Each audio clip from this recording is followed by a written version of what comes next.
Assalamualaikum warahmatullahi wabarakatuh. Salam sejahtera buat kita semua. Teman-teman media cetak, media elektronik, saya didampingi oleh Menteri Keuangan, Mulyani, Menteri Bappenas, Pak Suharso, Wamen Pertanian, kemudian Pak BGS, Menteri Kesehatan, kemudian Pak Nadiem Makarim, Mendikbud, kemudian Sekjen PU, dan juga ada Pak Wahyu mewakili Kapolri. Bapak Ibu yang kami hormati, hari ini adalah tadi Bapak Presiden membacakan terkait dengan nota keuangan dan RAPBN 2025. Ada beberapa hal saya ingin mengantarkan sebelum ke APBN, bahwa kita melihat bahwa proyeksi pertumbuhan ekonomi global di tahun 2025 diperkirakan sedikit membaik dibandingkan 2024. Kemudian kita lihat beberapa capaian tadi sudah disampaikan oleh Bapak Presiden, bahwa tingkat kemiskinan ekstrim terus menurun ke angka 0,83% per Maret 2024, mendekati target 0% di 2024. Kemudian tingkat pengangguran juga turun ke 4,82% di bulan Februari 2024, dan juga jumlah yang bekerja meningkat 3,55 juta orang periode Februari 2023 Februari 2004. Terima kasih Pak Menko. Teman-teman wartawan, Bismillahirrahmanirrahim. Assalamualaikum warahmatullahi wabarakatuh. Seperti tadi telah disampaikan oleh Bapak Presiden dan kemudian ditambahkan oleh Pak Menko mengenai kondisi ekonomi dan hubungannya dengan rancangan APBN 2025 yang merupakan APBN transisi di mana dipersiapkan oleh pemerintah saat ini untuk pemerintahan terpilih mulai Oktober 2024. Dan ini tentu kita terus berkoordinasi dan berkomunikasi serta terus menjaga sinkronisasi dari rancangan APBN 2025 sehingga bisa menampung semaksimal mungkin tadi disampaikan seluruh program prioritas yang temanya berkelanjutan, akselerasi dan penguatan. Selain consumption tadi dijaga dengan inflasi dan job creation, kita juga memberikan perlindungan sosial kepada kelompok tidak hanya yang rentan, miskin, tapi juga bahkan kelompok kelas menengah. Teman-teman wartawan barangkali membayangkan bahwa kalau dari APBN hanya bansos, PKH, sembako, kemudian Kartu Indonesia Pintar, PBI yang dari tempatnya Kementerian Kesehatan untuk masyarakat agar mendapatkan akses jasa kesehatan, namun itu bansos itu yang kuning dan memang lebih banyak dinikmati untuk kelompok ini yang paling miskin itu adalah desil 1, 2, 3, 4. Meskipun kita lihat untuk bansos sembako juga dinikmati sampai desil 10. Kemudian tapi APBN juga memberi bantuan kepada masyarakat dalam bentuk subsidi. Subsidi dalam bentuk barang, yaitu artificially membuat harga menjadi lebih rendah, harga-harga untuk BBM, listrik, LPG. Dan kalau kita lihat yang biru muda itu adalah subsidi kompensasi memproteksi daya beli masyarakat hingga seluruh desil. Artinya semua masyarakat, enggak yang miskin, yang menengah dan kaya semuanya menikmati subsidi tersebut. Memang menjadi persoalan masalah sasaran. Ada lagi satu instrumen fiskal lain yang barangkali tidak familiar tapi sebetulnya penting, yaitu bahwa PPN yang dibebaskan. Jadi banyak masyarakat menganggap bahwa semua barang jasa itu kena PPN. Tapi sebetulnya di dalam undang-undang HPP sangat menjelaskan. Barang kebutuhan pokok, pendidikan, kesehatan, transportasi itu tidak kena PPN.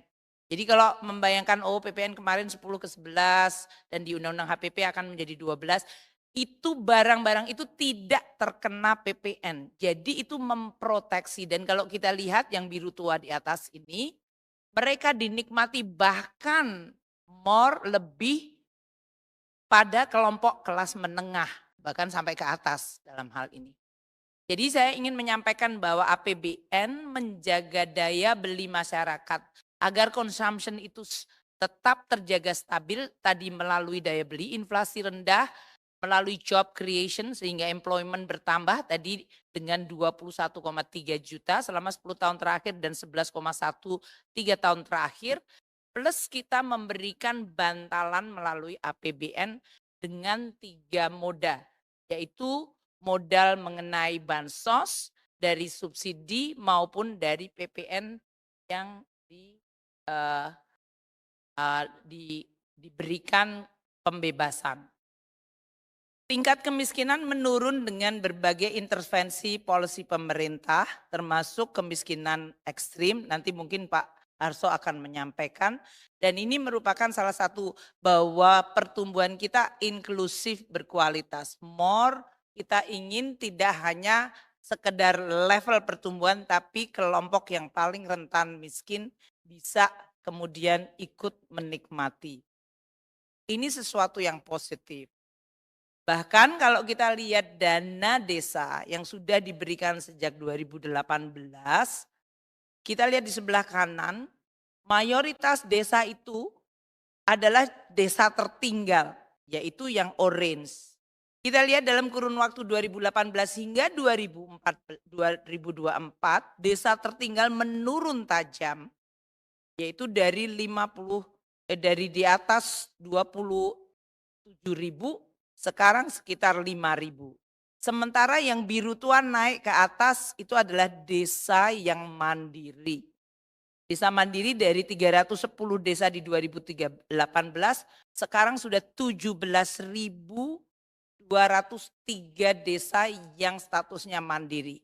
Desa tertinggal yang 2018 27.860 sekarang menjadi 6.100. Masih harus diturunkan terus, tapi ini adalah sesuatu yang positif di dalam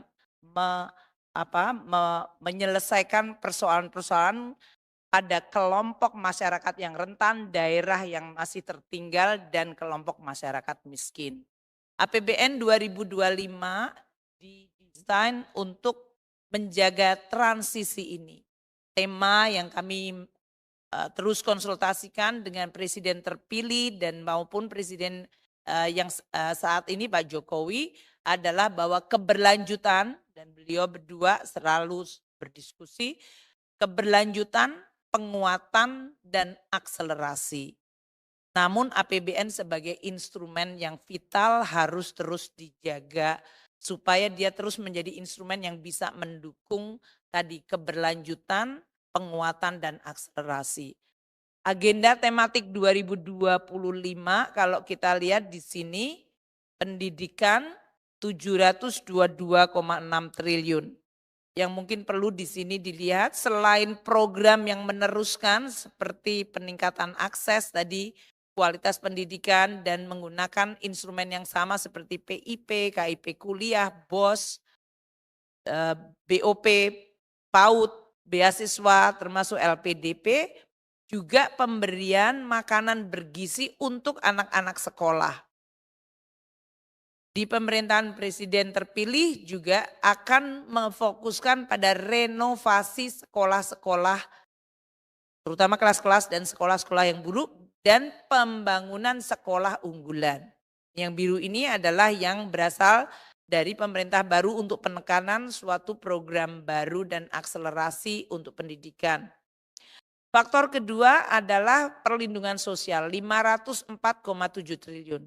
Selain untuk tadi perlindungan sosial yang sudah saya sampaikan seperti PKH, kartu sembako, PIP, KIP, kuliah, kita juga masukkan di sini adalah kartu kesejahteraan yang akan terus diintegrasikan. Yang disampaikan diperkuat, diperbaiki.